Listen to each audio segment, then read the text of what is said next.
Boja je odlična, paprika je vrhunska, domaća karanačka od Ackermana. Moram pohvaliti jer je jako dobra paprika, da. Ja sam Ferenc Dopsa iz Karanca, iz lovačkog društva Srndač i kuhamo jelena.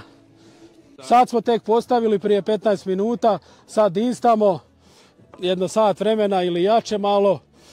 Onda ćemo dodati vode koliko treba, začine i kuhamo još dobrih sat vremena do sat i po, zavisi koliko treba mesu da se skuha.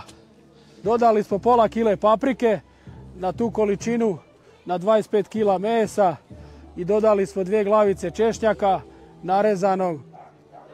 I sad kuhamo još jedno sat vremena otprilike i bit će to to.